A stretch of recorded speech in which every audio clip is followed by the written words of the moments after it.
Fill in the blanks with correct articles and preposition. এই টপিকটা মাধ্যমিক 2026 পরীক্ষার সাজেশান। এছাড়াও তোমরা যারা ক্লাস 1, 2, 3, 4, 5, 6, 7, 8, 9, 10, 11, 12 ক্লাসে পড়ছো আর যারা বিভিন্ন রকম চাকরি পরীক্ষার প্রিপারেশান নিচ্ছ তাদের জন্য এই টপিকটা ভীষণ ইম্পর্টেন্ট টপিক। আজকে আলোচনা করছি 52।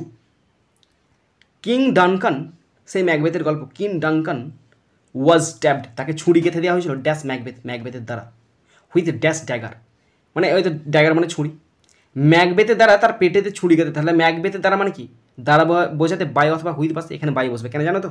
কারণ ম্যাকবেথ একটা লোকের নাম, ব্যক্তির দ্বারা হচ্ছে, তাই বাই বসলো। হুইথ এ ড্যাগার, এবার ড্যাগারটা তো কোনো নির্দিষ্ট ড্যাগার না, একটি ড্যাগার প্রথম উল্লেখ হচ্ছে, তাই এ ড্যাগার বসলো।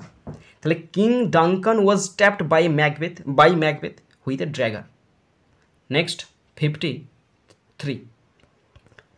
ইয়েস্টারডে, গতকাল, I went to the city, আমি শহরে গিয়েছিলাম, dash my best friend, with my best friend, আমার প্রিয় বন্ধুর সাথে আমি শহরে গিয়েছিলাম, সাথে বা সঙ্গে বাজাতে হুইথ বসে।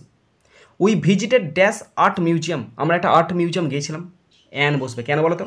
আর্ট মিউজিয়ামটা প্রথমে উল্লেখ হচ্ছে এবং কোনো নির্দিষ্ট নয়, তাই জাস্ট অ্যান বসলো, ইনডিফিনিট আর্টিকেল। আর আর্টের এটা ভাওয়েল, তাই এখানে বসলো অ্যান। ইন ডাউন টাউন এরিয়াতে। আফটার দ্যাট, তারপরে, উই হ্যাড লাঞ্চ, আমরা লাঞ্চ করেছিলাম, ইন ড্যাশ ইটালিয়ান রেস্টুরেন্ট, তারপরে আমরা ইটালিয়ান একটি রেস্টুরেন্টে লাঞ্চ করেছিলাম, তাহলে অ্যান বসবে কেন জানো তো? ইটালিয়ানটা কোনো বিখ্যাত নয়, ইটালিয়ান প্রজাতির চাইনিজ খাবার, মানে চাইনিজ খাবার মানে কি, খাবারটা যদি নাম থাকে তবে এটা নির্দিষ্ট, কিন্তু এখানে ইটালিয়ান রেস্টুরেন্ট মানে কি, ইটালি দেশের রেস্টুরেন্ট।